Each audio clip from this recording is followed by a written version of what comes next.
he seemed like a very modest guy, but it's we're now recording, so I think we'll get started. And thank you, Danny. Um, our our speaker today, as you most of you have heard, is David Hecker, and he's a retired president of the American Federation of Teachers of Michigan. And this is a little bit of background for those of you who may not know David as well as Dave Ivers does. But Dave Hecker um, has been retired in 2023, I believe, as the president of the Michigan American Federation of Teachers. He's been described in the um, one newspaper article called the Detroit Jewish News as a key leader for Michigan's labor movement. So again, we're honored to have you here, David. You had led the Michigan AFT for 22 years. You were also vice president of the National American Federation of Teachers. You were also a member of the Michigan AFL-CIO's Executive Council. That goes back from 1986 to 96, so that's 10 years with AFL-CIO leadership. He's been involved with many civic organizations, such as the Metropolitan Affairs Coalition. He's been on boards in New Detroit, Michigan League for Public Policy, and the Education Alliance, and other things. He has a master's degree from the University of Massachusetts, and he got a PhD at the University of Wisconsin. And he wanted to be a professor and teach labor studies. He was going to be a teacher, in other words. And then he decided, hey, I'm besides being a teacher, I want to make sure that we stand up for teachers' rights. So that's my long introduction to our speaker today, and I'm sure you could go even more. But thank you, David, for being here and for being willing to talk about what our topic is: dismantling the Department of Education. Let's fight back. The Trump administration wants to be able to take away. There is back in March when Trump declared that an executive order, that he wanted to eliminate federal funding for the U.S. Department of Education, like so many other things. I'm going to welcome Jan Ben-Dor here, who's also a national leader with our Gray Panthers movement. So thanks, Jan, for being on the call. If Trump succeeds, he'll be putting millions of students who are living in poverty out of range of getting scholarships to be able to continue their education. I know that matters a lot to our younger members. And he's also taking away funding that would help persons who have disabilities who go to our schools. So in either case, most of you know quite a bit that there is a real threat to our Department of Education. So without further ado, I'll stop talking and welcome our keynote speaker here today, David Hecker. So we're all ears, and thank you for being here, David. Thank you, Randy. Thank you, Dave, for suggesting that I address the Gray Panthers. And thank you, Randy, for your leadership of the Gray Panthers and for that very kind introduction. I see this is great, Kathy, because I was leading my remarks referencing you, Kathy. We see Kathy Strauss, the incomparable Kathy Strauss, the 101-year-old incomparable Kathy Strauss. I'm honored that you've joined. And what I was going to start with, Kathy, is, as some of you may know, right outside of the apartment door where Kathy and Wally reside on the river, Kathy has a framed poster honoring the opening in 1980 of the Department of Education. And my wife and I had the privilege of having dinner with Wally and Kathy the other day in their apartment, and just kidded around that we may need like police tape, to go across that poster. Do not approach, stay away.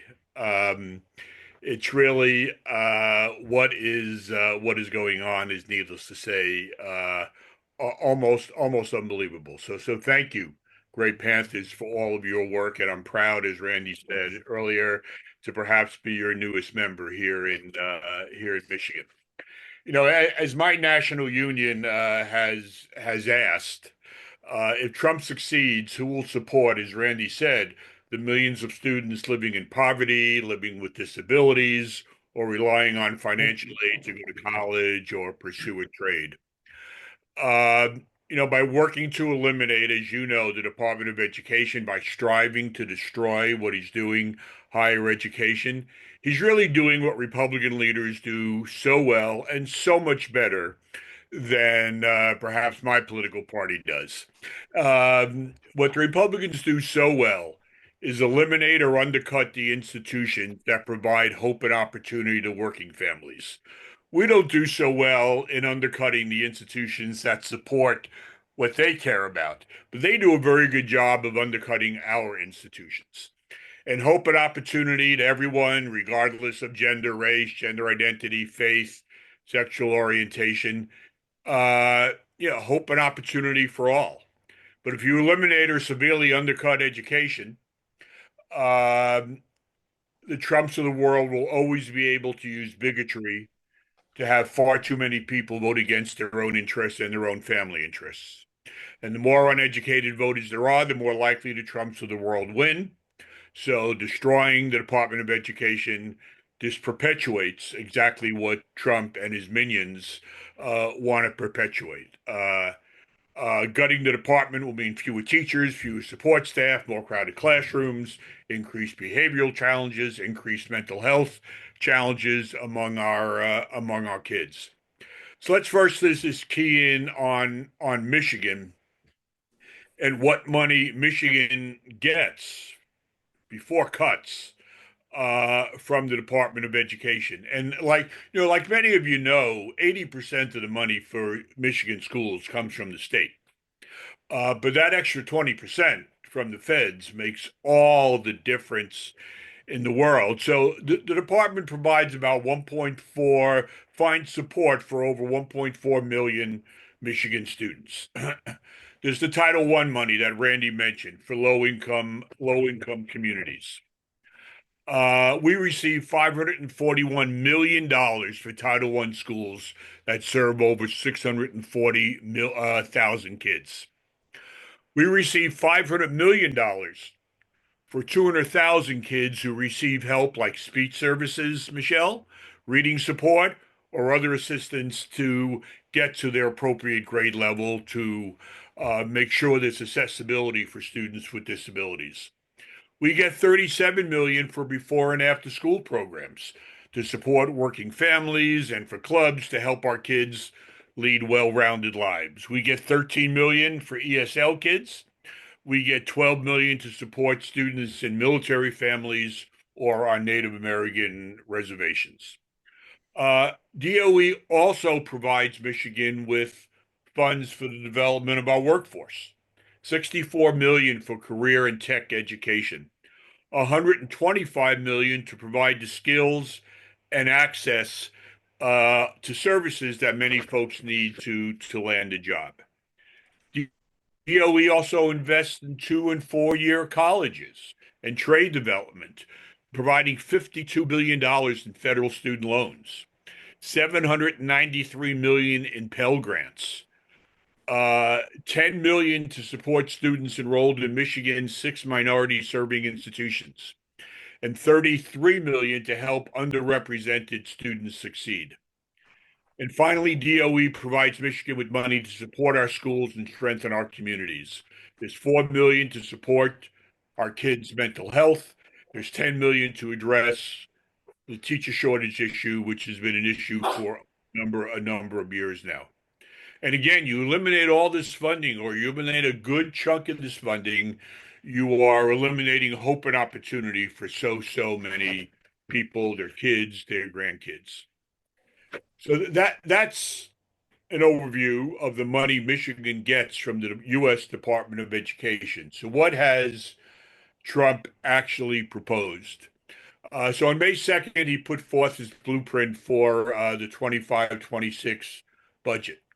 It includes, and these are national numbers now, it includes 4.5 billion in cuts to K-12 programs, 12 billion in total cuts to the U.S. Department of Education. So he's planning to cut over 15% of the budget. And that's for this cycle. And he's going to build on that with every year he is unfortunately president. That's his intention. We need to stop him. So the national cuts he's proposed, which proportionally, would impact us here in Michigan. Not surprising for Trump, a 35% cut in the U.S. Department of Education's Office for Civil Rights. No one's surprised that he's proposing that. Uh, Sort of in line with that, a $64 million cut in funding for Howard University, which is actually the only federally chartered HBCUs. There are many HBCUs that are, if they're public, they're chartered by the state. I know there are four in Maryland. There are private HBCUs, but Howard's the only federally chartered HBCU. As we all know, it's in Washington, D.C. Uh, he proposed cutting $64 million. He's proposing eliminating two longstanding initiatives to expand access to college for low-income students. He's proposing eliminated funding for programs that advance DEI. I know you're very surprised at that, and accessibility in schools. He wants to defund Title III. And Title III is the only federal grant program geared towards supporting English language learners. He also wants to eliminate funding for the Teacher Quality Partnership Grant Program, about $70 million. And when I say these titles, I should have said this before. Um, the most famous name to this longstanding law is the name that the second George Bush gave it, right? No Child Left Behind. But what No Child Left Behind is, and what the law is today, and what the law has been for Kathy, Michelle, others help me out, probably 60 years, 65 years, is the Elementary and Secondary Education Act. No Child Left Behind and other names given is just the PR line that they give to it. So, the money that helps with the low income kids, that's Title One. I mentioned Title III, which provides money for ESL. So that when I say titles, they're all part of the Elementary and Secondary Education Act. Uh, you'll be shocked, I know, as shocked as you were to find out that DEI is being cut, that there is one Department of Education program that's getting more money in Trump's proposed budget. What do you think that is? Vouchers. Okay, that's a good one. That's in his budget. We'll talk about it a little bit. Anybody else? You're right about vouchers. He's also expanding the charter school office in the U.S. Department of Education. Again, a major shock to It's pretty closely related to vouchers, isn't it? it's closely related. Charter schools are getting paid through vouchers, right? They're not paid through vouchers, but they do take money away from what I'll call traditional public schools. Right. Uh, they're also discussing what has been discussed over years and has happened over years that maybe providing some money, some of the DOE money in block grants, because their line is that provides greater flexibility to states. Here's the money, state, in a block grant, go spend it. However, the history with block grants has been that they provide less money, they shift money away from vulnerable communities, and they displace funds from intended programs. You could imagine, if we were back in the early part of the 2000s, and we had Snyder as the governor and the Republicans in total charge of state government, how they would use that flexibility, right? So we're no fans of replacing any of the funding with block grants. And obviously all this means and has meant, it's been happening, firings in the Department of in the U.S. Department of Education, all the people who do this great work that help our kids and our teachers and our support staff throughout the country. The department's a mess. Good friend of mine just quit. She wasn't fired yet, but she just couldn't take it anymore. And the unbelievable joke that Linda McMahon is she's as qualified to do that as I am to run the Worldwide Wrestling Federation. You know, the so fighting back. So first on the legal front, right? So AFT and NEA and others have brought lawsuits against the actions to dismantle the department, arguing that Trump doesn't have the authority to do that. So Trump, McMahon were sued in his attempt to close the department. The union plaintiffs, the plaintiffs in the case, the good guys, allege that Trump's actions to dismantle the department by executive order violates the separation of powers enumerated in the Constitution. Congress is the body that theoretically is the body that expends money. Additionally, the plaintiffs argued that the president and the secretary's action violate the Administrative Procedures Act because they are contrary to constitutional rights, exceed statutory authority, and are arbitrary and capricious. We've asked for a declaratory judgment saying that everything they've done is illegal, cannot happen. We've asked for a preliminary injunction to at least stop it while the full case is heard. The update is on April 1st is when we filed for the injunction, and the court held a hearing on April 25th on the injunction, and we're waiting for a decision on the court on an injunction on the dismantling of the department. The other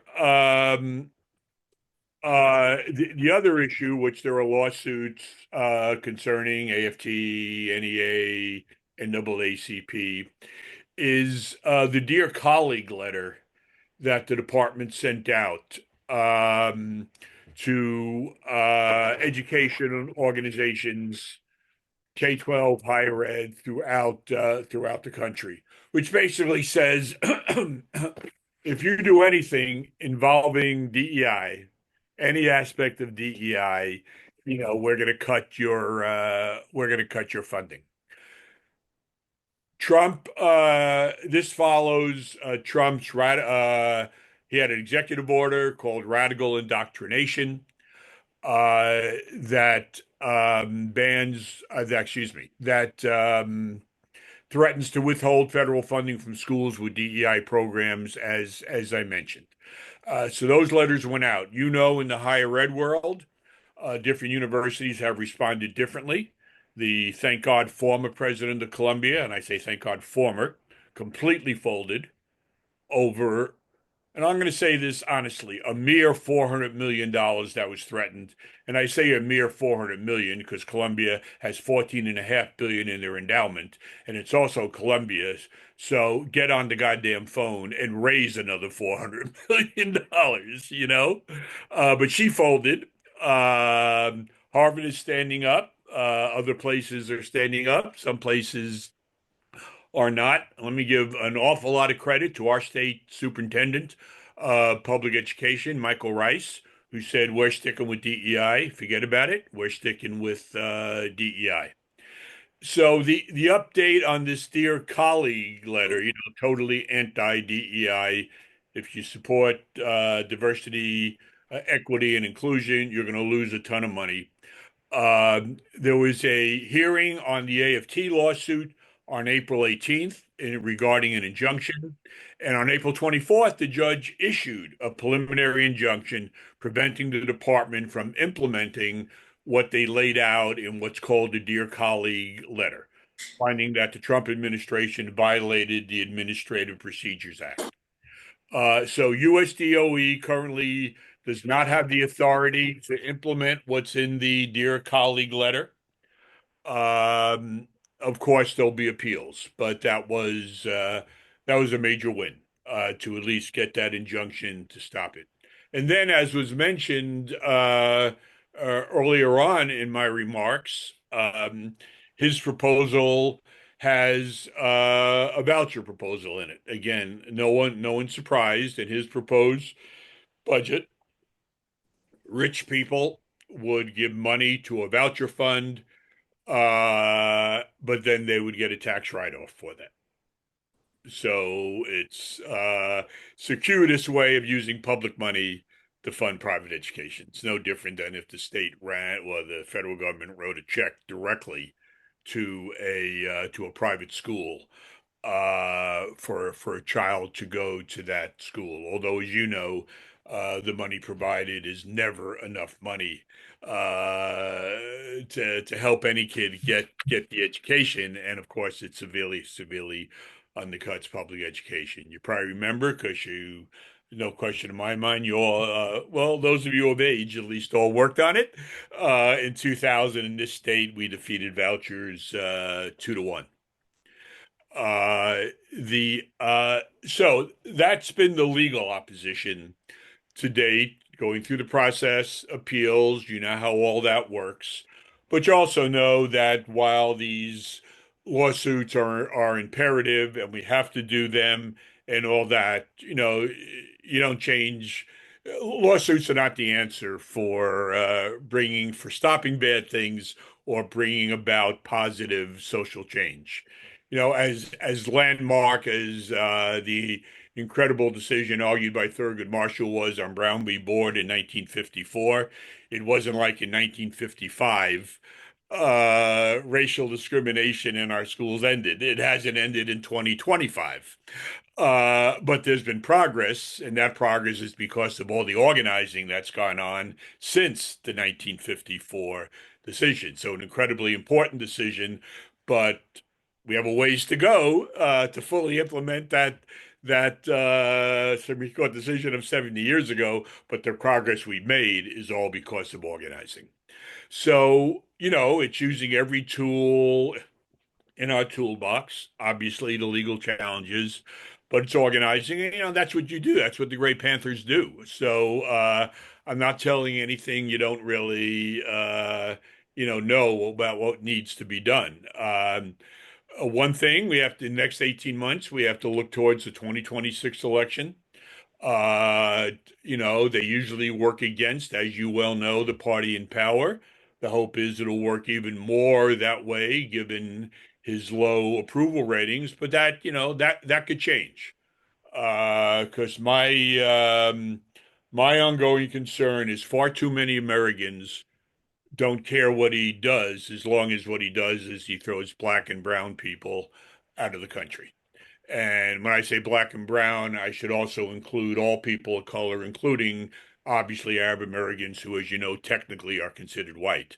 But as long as he's throwing black and brown people and Arab Americans out of the country, I fear that too many Americans will let him get away with the other stuff. But hopefully they don't. Hopefully his ratings continue to be low, and the what's called the off-year elections, they're all on-year elections, result in a change that we're able to take back at least one house of Congress to stop his bullshit.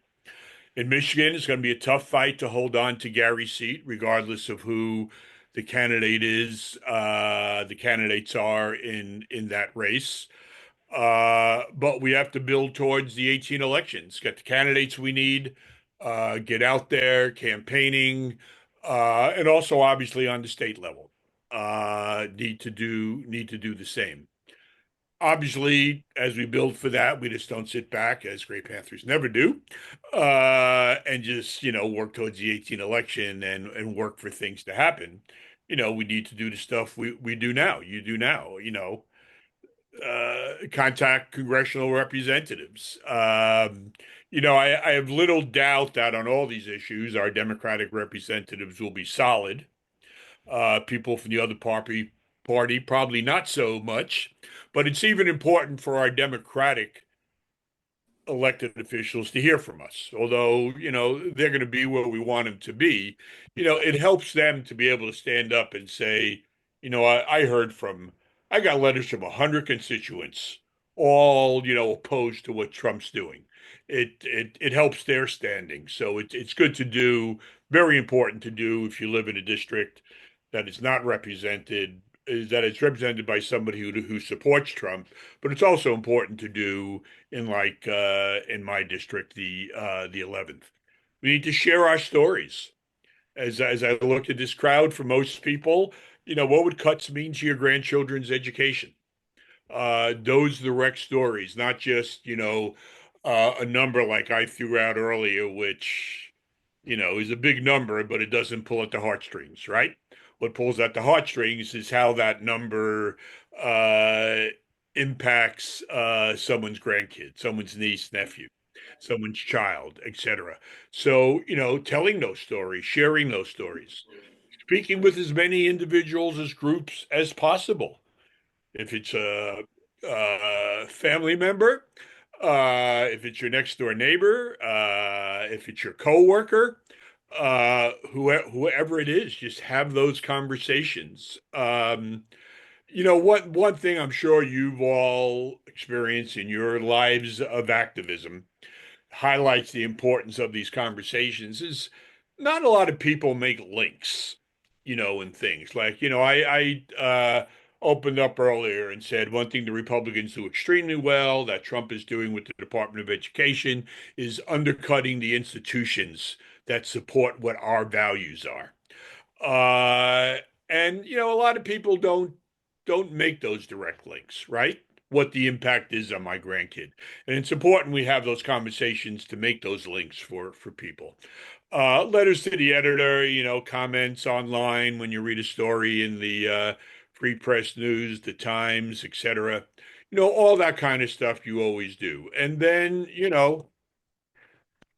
for those who are able to do so, march and march and march and march.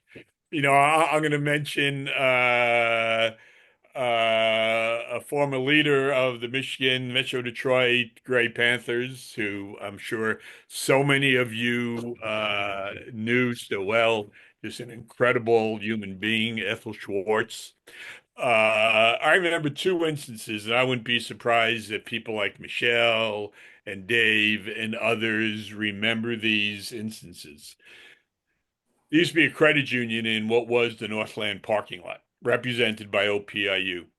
And whatever the issue was, and this was a long, long, long, long time ago.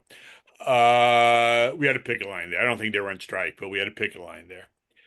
And we're walking around the building, and here comes someone on crutches in a cast coming to walk the picket line. That was indeed Ethel Schwartz. Uh, there was another time later in her life. I forgot what the meeting we had was about, some important issue that we care about. And we're in the room, and the meeting's about to start. And here comes Ethel a few minutes late. And why was Ethel late? She just came from chemo.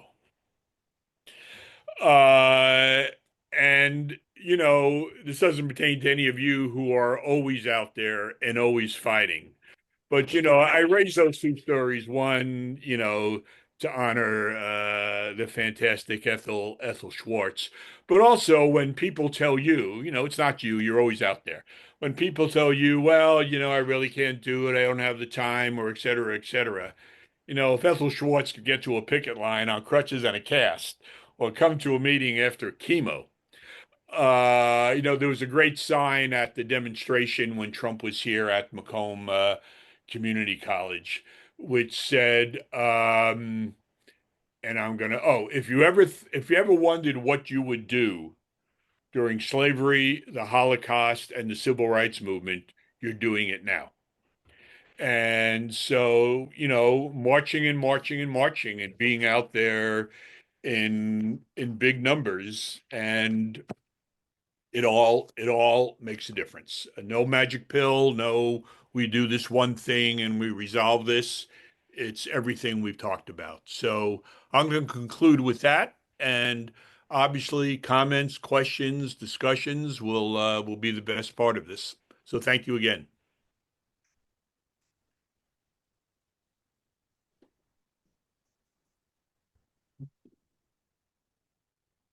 Thank you. Excuse me. There's so much you've shared, and there's so many more questions that people could ask. So this is the part of our meeting where any of you here would have comments or questions about this presentation. Now is your time, and we've got about 25 minutes yet just for group discussion. And I just want to acknowledge that there are people here that are from different political parties besides Democrat and Republicans that also will have important things to say too. So are there, who would like to ask a question or offer a comment on today's presentation? I see Jan. Thank you very much, Dave, for your very helpful perspective. One tactic that Trump is using that we haven't talked about is slow walking the money that remains. Mm-hmm. And I discovered this when I was looking at their attempts to tear apart Head Start.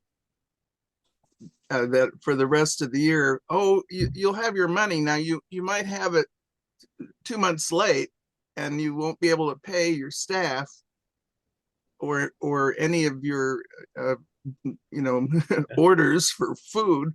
But is there anything going on in the court case that is addressing that tactic? Because that is just as destructive. And once you start losing staff for these different programs, you're not going to be able to put it back together very easily. Right. Everything Trump is doing it's going to take years and years and years to rebuild. I don't know the answer to your question if any part of the lawsuit addresses the slow walking or the other piece that, as you know, he's doing committed money to this school, this university, whatever, and now pulling it back after that institution said, "Oh, I'm getting $100. I'm obligating it," right? So I apologize for not knowing the answer to that. I will find out though. Get with Randy, and Randy could send out an email to people. Yeah, the clawbacks are just as bad. I mean, they're taking every possible tactic, and it's more than I think most people know about public finance and the different ways that it's vulnerable to this kind of destruction. Mm-hmm. Yep. Thank you, Jan. I see Kathleen McNellis has got her hand up. Hi, thank you, Dave. We really appreciate your perspective legislatively, as well as giving us some helpful hints as to what we might be able to do going forward. I'd like to dovetail off of Jan's comment too. I am a member of the League of Women Voters here in the Oakland area. And as part of our observer corps, we observe the 27 school boards here in our county. And I observed my local one here in Southfield. Of course, what I have learned over the last month or so is that indeed we did lose our Head Start money, such that a month ago, we were only funded up until the end of June this year. And we would have to walk back the entire program. I attended the meeting last week, and indeed what they did find was that, and you may be able to speak to this with a lot more knowledge than I have on this, but that they were able to move the funds. They were able to move get Head Start funds by moving the program from one region 5, I think, to region 9. And so we were able to get refunding for next year. But to Jan's point, we're still underfunded. We don't have enough teachers. We don't have enough of anyone there to help out with these little ones. And as we all know, it is really hitting kids when they're very, very young educatively that helps them to be successful later on. Tremendously. I mean, it's a major difference. I forgot the numbers, but the number of words a kid from like upper middle class or upper class family knows when they enter preschool or kindergarten versus someone from a low-income family, right? It makes all the difference in the world. The impact is tremendous. So I'm glad the regions are able to get together and figure out how we have 10 extra bucks. Why don't you use it for your program? But yeah, again, destroying the institutions, you destroy Head Start and other early childhood education programs, you're really doing a great job in undercutting hope and opportunity for families of kids of working families. One other thing I'll just mention, and this has gone on forever, so it's not directly linked to Trump. But in this state, I greatly appreciate the governor expanding the number of early childhood seats. But the problem is that there aren't enough early childhood teachers because they get paid less than nothing. The men and women and the non-binary teachers who we entrust with our little kids, and we pay them nothing. So, uh, for early childhood to really be what it needs to be, we need to increase the number of seats. But if we don't do that at the same time as you're increasing compensation and worker rights and stuff like that, we're never going to have the staff to work with those kids. I see Michelle Art's got her hand up, and then I see Vicky Volk would be our next person. So we want to give everybody a chance to ask their question or make their comments. And we got 20 minutes left to do that. So here we go. Got to unmute ourselves, though. That's the challenge. What has been said about Head Start is extremely important.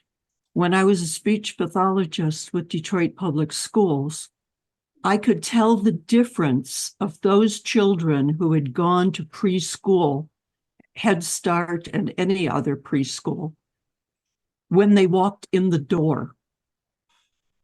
It didn't take them even speaking to me. And when they did, their vocabulary, as David Hecker says, was much greater than those who were only at home. Now, my kids went to school from the time they were 2.5, but I was working and I needed that. And I always said to people, don't talk to me about your kids talking too much. If they go to speech therapy, they're going to be talking. If they go to Head Start, they're going to be talking.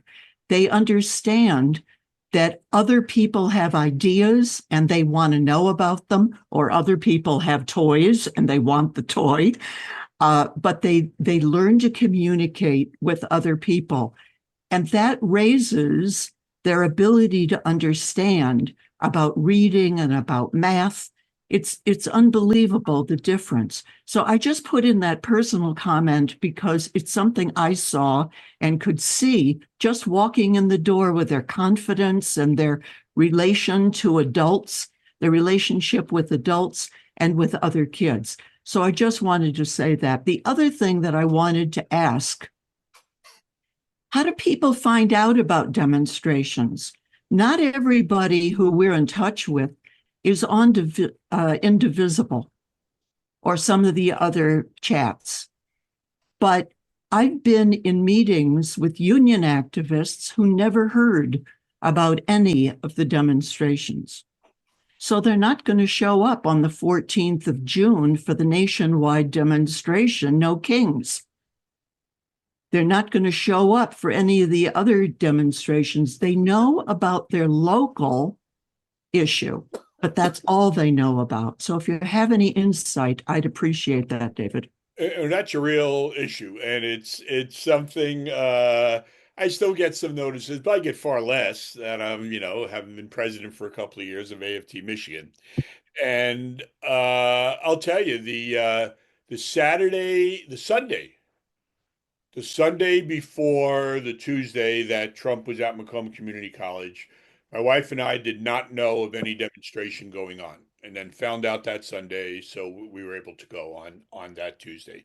You know, there's the Mobilize webpage, which is a source of everything, you know, people post their demonstrations and what's going on. So, you know, my advice, one is to try to get on the mailing list or the email list of groups like Indivisible and other groups, but also to periodically go online to Mobilize and see what's going on in your geographic area.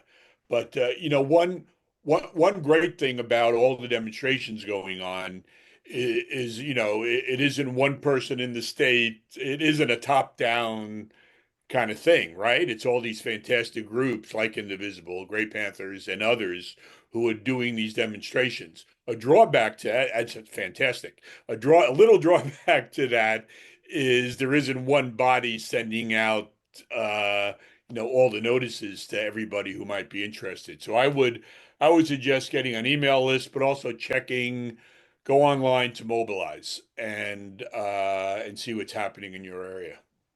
Thank you so much for that. And I see that Vicki McGaffigan has had her hand up for a while. And Vicki from Escanaba, we look forward to hearing your question or comment. Well, thank you, Randy. I'm Vicki Volk McGaffigan from Escanaba, Michigan. I'm a retired high school Spanish teacher. And so that's why this subject was very of high interest to me. And thank you for holding this. So a couple of things. Yeah, I agree with David and others on Head Start. We had the same issue happen where Head Start, it was the holding back the money of a grant that was already awarded last year, but there was a date that the grant money was supposed to have been sent, and it wasn't, to the point where Head Start was worried about making their payroll, and the money finally came like 5 weeks after the fact. So that's going on. And as you can imagine, morale is really low and all the other stuff that happens with that. Then the other thing about getting out and protesting and telling about the person in the, you know, coming that aren't in the best physical shape. We have been doing protests where we're not marching, so we're not leaving out people that can't, you know, actually, you know, have mobility issues. So we had a empty chair town hall, and Dan Young, who I know Randy knows, offered at the question and answer period at the end, offered to host what we're calling Take Action Tuesdays. And we're doing this every Tuesday on our busiest crosswalk. And it's 11:30 to 1:30 because we figured we'd catch people during lunch hour.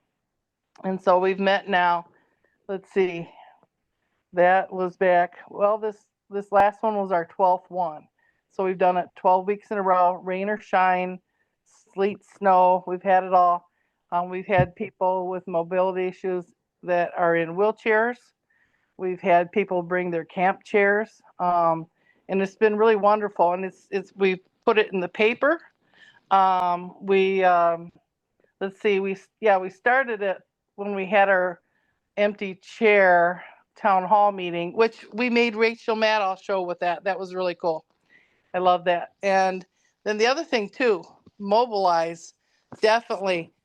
Just type in Mobilize, and then at the top it'll say put in your zip code to find things in your area. And so you type in your zip code, and then it'll pop up, and then you click on, it'll say your city, and then it'll tell you all the ones, all the protests that are available. And they even describe, you know, level ground, not very little walking, that kind of thing, and it'll give ideas of where to park and things like that. They're usually in pretty good detail. But we started an Indivisible group. There's 3 in the UP, 1 in Marquette, 1 in Houghton, here in Escanaba, and that's how I get all my information.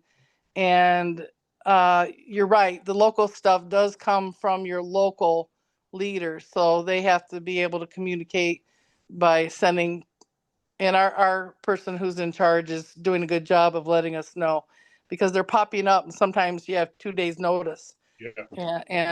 But yeah, thank you for all your information. I appreciate it. Well, But thank you.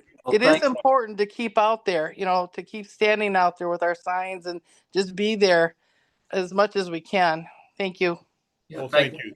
Thank you for having been a teacher, and also, for your comments about that action and how accommodate people with physical disabilities. Because we're talking about DEI, DEI, DEI. We have to practice what we preach, right?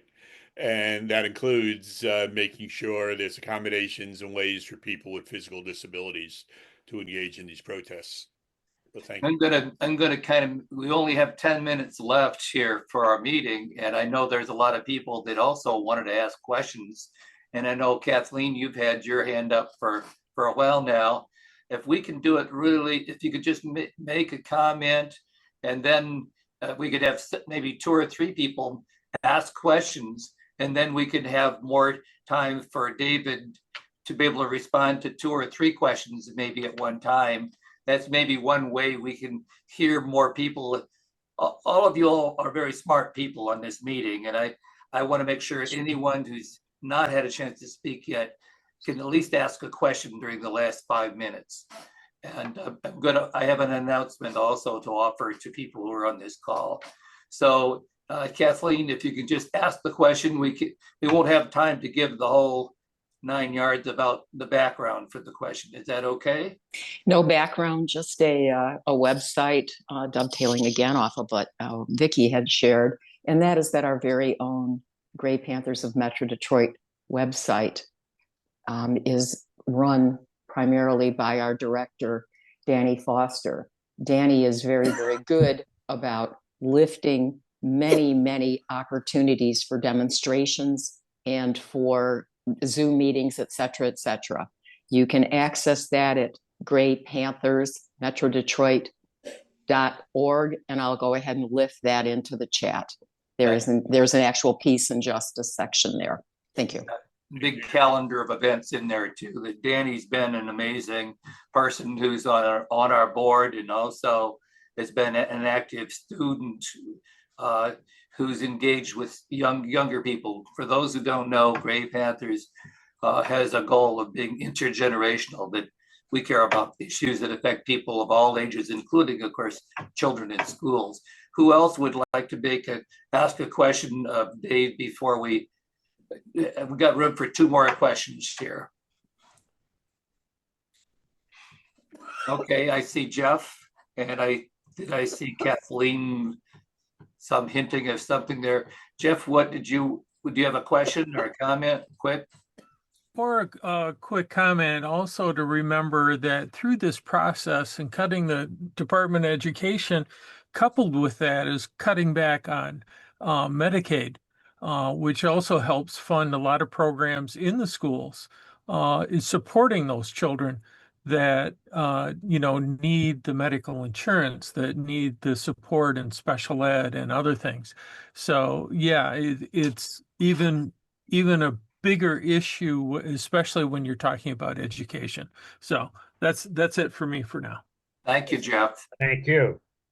That's something that at our national level, we've also had an action alert that went out about Medicaid cuts, and it was shared with our local Gray Panthers, as well as people throughout the country. We do have people from 12 different areas of the country that are part of our Gray Panthers system. Room for one more question or comment? I guess. Jim, and I see Dave's hand too, but Jim, you were first. My question is, how do they determine if someone has diversity, equality, and inclusion as part of their mandate for their school? Because it could be under a different type of name. And I know didn't Michigan get rid of the affirmative action like a couple years ago? Well, we lost the case, the royal we, the good guys, lost the case at the Supreme Court on affirmative action, right? Not just it was University of Michigan case, but it covers everybody, right? So isn't that about? So DEI, so you're right. So what some institutions are doing is changing the name. So they're doing DEI, but they're not calling it DEI to try to escape the attacks of Trump. Time will tell if that works and how much the Trump administration will dig into things beyond, oh, they have an office for DEI. Oh, they no longer have one, so we're going to another school rather than digging into seeing if they renamed it or whatever. But so we'll wait and see if that tactic of changing what you call it, but continuing to work, if we're able to get away with that. Did I see Dave Ivers having his hand up too? I think Dave just said it all, but to me, it's fairness. DEI is fairness, decency, and inclusion. I mean, no, we can't say inclusion. Fairness, decency, and respect. I mean, it's so ridiculous. It's courtesy. The whole DEI is blown way out of what it should be. I'm part of an organization that started off, but the operating engineers, we started off, I could count in one hand the number of people of color, the number of women we had, and we had a leader take over that said he wanted to change things and make it inclusive for everybody. And he didn't do anything except allow everybody a seat at the table. And anybody that moved up higher than that, they deserved to be at the head of the table. And it's decency, and it's we've got to fight this idea that people that are there, if you're an air traffic controller, it's because you're a person of color. You got it because of your color, which is absolutely absurd. Because they go through rigorous testing and testing and testing and retesting, and it's just so absurd. But us poor white guys keep getting picked on. Well, I'm going to take liberty here to ask Danny Foster, who's been with our network for 2 or 3 years now, who's a student, and she's seen that DEI is a whole area for her career that she wants to specialize in. So I think she has something to offer, but do you want to offer 2 or 3 sentences here about why DEI matters to you as a student, and what would be the impact on some of these cuts for education? Because you're a leader within Eastern Michigan University. So Danny, you want to say something about that? Yeah, absolutely. So I currently actually work with our DEI office on campus. We are one of the universities that are keeping our DEI, but might just change some terminology to make sure we can still get our federal funding, which is what the majority of universities are doing. But DEI for students really helps to ensure that everyone is feeling safe and included on their college campus, and to make sure that nobody is being discriminated against, and also have access to resources that they need. We have some wonderful resource centers at Eastern, like the Women's Resource Center, the LGBTQ Resource Center, the Center of Race and Ethnicity, and tons more that specialize in helping minority communities and things that they may be dealing with, which is why DEI is so important to have within college campuses, is so that everyone is feeling supported and included in the ways that they need to in order to succeed. Thank you. Danny. I'm going to say at this point here, and I'm going to say thank you, David Hecker, for your presentation. And I think I've been trying to focused on making sure we don't overstay your time, but we've had a lot of good conversation. I wanted to also invite people on this call to let you know that we're going to be wanting to expand or the number of people that are on our board of directors. So if any of you are here and you like what you see from Gray Panthers, please contact me, randyblock@yahoo.com. Let us know that you have something to add to our Gray Panthers movement, that it really works in coordination with a lot of other organizations, many of which you are part of. So that's my pitch, or the invitation to you all in the call. Let us know if you want to be part of our movement, and we will find a place at the table for you. Now, at this point, I'm going to say, let's all give David Hecker a hand. I don't know, I give 2 hands for that. Or Thank you you can all. do on your Zoom account, you can send Thank you. little claps, however you want to send the thank yous to David. But this is our way of saying thank you more than you would know for the work that you've been doing and the work and what you've shared with us today. Thank you, Randy. And thanks, everybody. Thanks, Dave. So we've kind of, and again, I hope this is not too anal compulsive, but I really want to make sure we honor everybody's time. And then we'll be having a Gray Panthers board meeting right after this one. So if there's somebody here that says, hey, maybe it only takes maybe 2 or 3 hours in the course of the month. If we have a presentation like this and then another hour and a half for our board, it's really less than 3 hours a month. But of course, if you're engaged with the social justice part, then that's more time. But we see ourselves as an opportunity for younger and older people. So that's, again, my pitch for you to get and join our movement, and knowing that there's some other great movements out there that you're part of too. So thanks again, David. And for those of you who, again, want to join us, we want to be able to, we'll find some way to recognize, we're going to be sending out what we can, the very basic thing that our board will be deciding is what kind of an action alert will we send out to our network, because we have maybe about 300, around 300 people they're just part of our network that we could be saying, you didn't go to the meeting, but here's some things that you can do. So we want to have some kind of a summary of the best thoughts or the insights from your presentation that we could share with people. And hopefully it'll get out to the rest of the state too, with one of our co-sponsors has a statewide reach. So I'll stop talking and say adios, David. And there we go for another Gray Panther meeting. I will say next month, our topic will be on the topic of the Pentagon, challenging the Pentagon budget. Because right at this time, there are all kinds of programs like Head Start, human service programs are being sliced to death. But the Pentagon budget has coming up dramatically. So the values of our country are being dishonored by that. And so we'll be having a speaker that will be talking about the Pentagon budget coming up on the 3rd Saturday here in June. So there you go.